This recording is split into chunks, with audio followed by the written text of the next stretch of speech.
नमस्कार दोस्तों, आज हम एक बहुत ही इंटरेस्टिंग और रहस्यमय विषय पर चर्चा करने जा रहे हैं, एलियंस के अस्तित्व के बारे में। सदियों से मनुष्य ने रात के आकाश में तारों को देखा है और सोचा है, क्या हम अकेले हैं? क्या इस विशाल ब्रह्मांड में कहीं और जीवन है? यह सवाल हमें साइंस फिक्शन से लेकर साइंटिफिक खोजों तक हर जगह परेशान करता रहता है। आज हम इस सवाल का जवाब साइंटिफिक दृष्टिकोण से तलाशने की कोशिश करेंगे। क्या एलियंस असली हैं या सिर्फ हमारी कल्पना की उड़ान? आइए जानते हैं। हमारा ब्रह्मांड अविश्वसनीय रूप से विशाल है। अरबों आकाशगंगाएं और प्रत्येक आकाशगंगा में अरबों तारे हैं। इन तारों में से कई के अपने ग्रह मंडल हैं, ठीक हमारे सूर्य की तरह। तो क्या यह सोचना गलत होगा कि इनमें से कम कुछ ग्रहों पर जीवन हो सकता है? वैज्ञानिक भी यही सोचते हैं। नासा और ईएसए जैसी स्पेस एजेंसीज दूसरे ग्रहों और चांद पर जीवन के संकेत खोजने के लिए हमेशा कोशिश कर रहे हैं। वे पानी, कार्बन और एनर्जी जैसे जीवन के लिए जरूरी चीजों की तलाश कर रहे हैं। वे ऐसे ग्रहों की भी तलाश कर रहे हैं जो अपने तारों से ठीक दूरी पर हों, जहां पानी तरल रूप में रह सके। हालांकि अभी तक हमें किसी और ग्रह पर जीवन का कोई सबूत नहीं मिला है, लेकिन खोज जारी है। हमारे पास पहले से कहीं ज्यादा बेहतर तकनीक है, जैसे कि शक्तिशाली दूरबीनें जो दूसरे ग्रहों के वातावरण की जांच कर सकती हैं। इसके अलावा रोवर्स और लैंडर्स मंगल जैसे ग्रहों पर जीवन के निशान खोज रहे हैं। कौन जानता है, हो सकता है कि हमें जल्द ही जीवन का प्रमाण मिल जाए, या कम से कम जीवन के अनुकूल परिस्थितियां। ये खोज बहुत ही रोमांचक और महत्वपूर्ण दोनों है। अगर हमें किसी और ग्रह पर जीवन मिलता है तो यह इस बात का सबूत होगा कि हम ब्रह्मांड में अकेले नहीं हैं। यह हमारी सोच को बदल देगा कि जीवन क्या है और यह कहां से आया है। जब हम एलियंस के बारे में बात करते हैं तो यूएफओ यानी अज्ञात उड़ने वाली वस्तुओं का जिक्र करना जरूरी है। कई सालों से दुनिया भर के लोग आकाश में अजीब रोशनी और चीजें देखने का दावा करते रहे हैं, जिन्हें वे सामान्य हवाई जहाज या कुदरती घटनाओं के रूप में नहीं पहचान सके। हालांकि इनमें से ज्यादातर यूएफओ साइटिंग्स को बाद में गलत फहमी, मौसम की घटनाओं या इंसानों द्वारा बनाई गई चीजों के रूप में समझाया जा सका, लेकिन कुछ घटनाएं अभी भी रहस्य बनी हुई हैं। हाल ही में यूएपी यानी अज्ञात एरियल फेनोमेना शब्द का इस्तेमाल यूएफओ की जगह किया जाने लगा है। ये शब्द उन घटनाओं के लिए इस्तेमाल होता है जिन्हें आसानी से समझाया नहीं जा सकता। 2020 में यूएस डिफेंस डिपार्टमेंट ने कुछ वीडियोस जारी किए थे जिनमें अजीब उड़ने वाली चीजें दिखाई दे रही थी। इन वीडियोस ने पूरी दुनिया में लोगों की उत्सुकता को और बढ़ा दिया और यूएपी की असलियत के बारे में तरह तरह की बातें होने लगी। हालांकि ये याद रखना जरूरी है कि यूएपी देखने का मतलब यह नहीं है कि वे एलियंस द्वारा चलाए जा रहे हैं। इनमें से ज्यादातर घटनाएं अभी भी रहस्य हैं और हमें यह मानने से पहले पक्के सबूतों की जरूरत है कि वे किसी भी तरह की अलौकिक गतिविधि हैं। फिर भी यूएपी साइटिंग्स वैज्ञानिक जांच का एक महत्वपूर्ण हिस्सा है। इन घटनाओं का अध्ययन करके हम अपने आसमान को बेहतर ढंग से समझ सकते हैं और यह भी पता लगा सकते हैं कि क्या कोई ऐसी उन्नत तकनीक है जिसके बारे में हम अभी तक नहीं जानते। अब सवाल यह है कि अगर हमारे ब्रह्मांड में एलियंस हैं तो हम उनसे बात कैसे कर सकते हैं? यह एक कठिन सवाल है, लेकिन एक दिलचस्प तरीका है जो हमें इसका जवाब ढूंढने में मदद कर सकता है। ड्रेक समीकरण।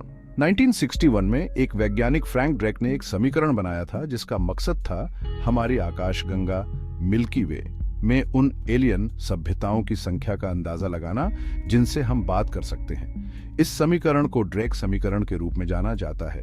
यह समीकरण कई बातों को ध्यान में रखता है, जैसे कि नए तारों के बनने की गति, उन तारों का प्रतिशत जिनके पास ग्रह हैं, उन ग्रहों का प्रतिशत जहां जीवन पनप सकता है, उन ग्रहों का प्रतिशत जहां वास्तव में जीवन है, उन ग्रहों का प्रतिशत जहां बुद्धिमान जीवन है, उन सभ्यताओं का प्रतिशत जो हमसे बात करने की तकनीक विकसित कर चुके हैं, और ऐसी सभ्यताओं का औसत जीवन काल। ड्रेक समीकरण का कोई एक सही जवाब नहीं है, क्योंकि इसमें शामिल कई बातों के बारे में हमें पूरी जानकारी नहीं है।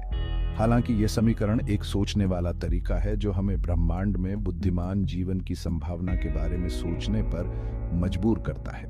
ड्रेक समीकरण के अनुसार हमारी आकाशगंगा में कई ऐसी सभ्यताएं हो सकती हैं जिनसे हम बात कर सकते हैं। हालांकि यह भी संभव है कि हम अकेले हों।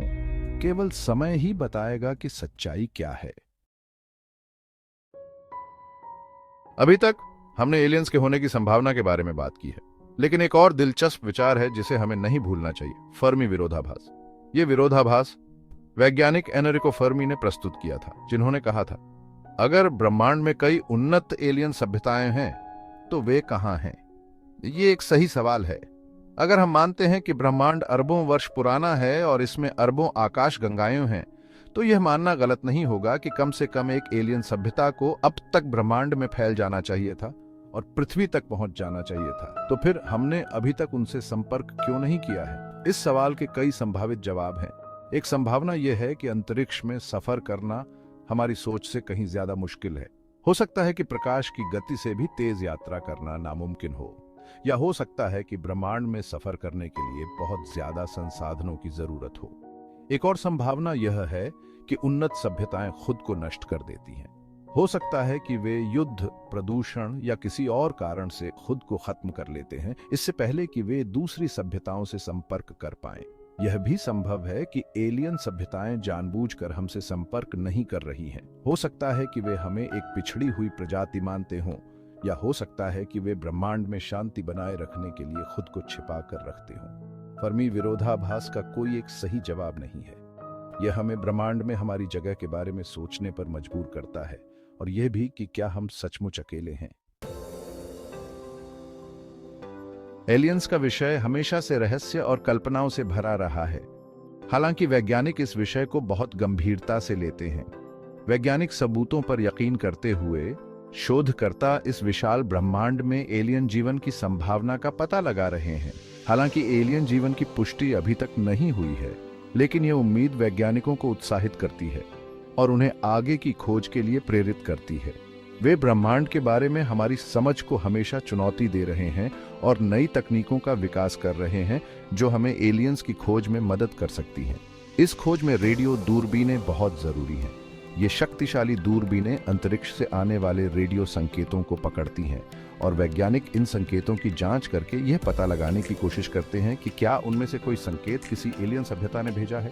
इसके अलावा वैज्ञानिक उन ग्रहों के वातावरण का भी अध्ययन कर रहे हैं जो अपने तारों के रहने लायक जोन में स्थित हैं। इन ग्रहों के वातावरण में मौजूद गैसों का पता लगाकर वैज्ञानिक यह जानने की कोशिश करते हैं कि क्या उन ग्रहों पर जीवन के अनुकूल परिस्थितियां हैं। अगर एलियंस हैं तो उनकी दुनिया कैसी होगी? यह एक ऐसा सवाल है जो हमेशा से इंसानों को सोचने पर मजबूर करता आया है। कुछ वैज्ञानिकों का मानना है कि एलियंस की सभ्यताएं हमसे कहीं ज्यादा उन्नत हो सकती हैं। यह संभव है कि उनके पास ऐसी तकनीकें हों जिनकी हम कल्पना भी नहीं कर सकते। हो सकता है कि वे ऊर्जा के नए स्रोतों का इस्तेमाल करते हों, अलग अलग आयामों में यात्रा कर सकते हों, या आर्टिफिशियल इंटेलिजेंस का इस्तेमाल करके अपनी दुनिया चलाते हों। यह भी संभव है कि वे हमें देख रहे हों या हमसे संपर्क करने का कोई तरीका ढूंढ रहे हों। हो सकता है कि वे हमारे रेडियो संकेतों को पकड़ रहे हों, हमारी अंतरिक्ष यात्राओं को देख रहे हों, या यहाँ तक कि हमारी पृथ्वी पर चुपके से आ जा रहे हों। यह सोचकर ही डर लगता है, लेकिन यह सच भी हो सकता है। हालांकि यह याद रखना महत्वपूर्ण है कि यह सब सिर्फ कल्पनाएं हैं। हमें अभी तक किसी भी एलियन सभ्यता का पक्का सबूत नहीं मिला है, लेकिन अगर हम खुले दिमाग से सोचते हैं और तर्क का पालन करते हैं तो हो सकता है कि एक दिन हम इस सवाल का जवाब खोज लें जो सदियों से हमें परेशान करता आया है। क्या हम ब्रह्मांड में अकेले हैं? अगर एलियंस हैं तो वे कैसे दिखते होंगे? क्या वे हम इंसानों जैसे होंगे या फिर बिल्कुल अलग? यह एक और सवाल है जो हमारी कल्पना को उकसाता है। वैज्ञानिकों का मानना है कि एलियंस का रूप उनके ग्रह के वातावरण और उनके विकास पर निर्भर करेगा। अगर उनका ग्रह पृथ्वी से बहुत अलग है तो उनका रूप भी बहुत अलग हो सकता है। उदाहरण के लिए, अगर उनके ग्रह का गुरुत्वाकर्षण बल पृथ्वी से बहुत ज्यादा है तो वे छोटे और मजबूत हो सकते हैं। अगर उनके ग्रह पर सूर्य का प्रकाश कम पहुंचता है तो उनकी आंखें बड़ी हो सकती हैं और वे अंधेरे में देखने में सक्षम हो सकते हैं। यह भी संभव है कि उनका जीवन हमारे जैसे न हो। उनके शरीर कार्बन की बजाय सिलिकॉन से बने हो सकते हैं, या वे ऐसी जगहों पर जीवित रह सकते हैं जहां हम नहीं रह सकते। हालांकि कुछ वैज्ञानिकों का मानना है कि कुछ जरूरी जैविक नियम सभी प्राणियों पर लागू होते हैं, चाहे वे कहीं भी विकसित हुए हों। उदाहरण के लिए, सभी जीवित प्राणियों को ऊर्जा की आवश्यकता होती है। वे अपने पर्यावरण के हिसाब से ढल जाते हैं और वे बढ़ते हैं। इसलिए यह संभव है कि एलियंस में कुछ ऐसी विशेषताएं हों जो हमें जानी पहचानी लगे, भले ही उनका पूरा रूप बहुत अलग हो। दोस्तों, एलियंस के होने के बारे में अभी तक कोई पक्का सबूत नहीं मिला है, लेकिन वैज्ञानिक इस पर लगातार काम कर रहे हैं। नई तकनीकों और खोजों के साथ हम उम्मीद कर सकते हैं कि हम इस सवाल का जवाब जल्द ही ढूंढ लेंगे जो सदियों से इंसानों को सोचने पर मजबूर करता आया है। अगर आपको यह वीडियो पसंद आया हो तो कृपया लाइक, शेयर और सब्सक्राइब करना न भूलें और हमें कमेंट करके बताएं कि आप एलियंस के बारे में क्या सोचते हैं। धन्यवाद।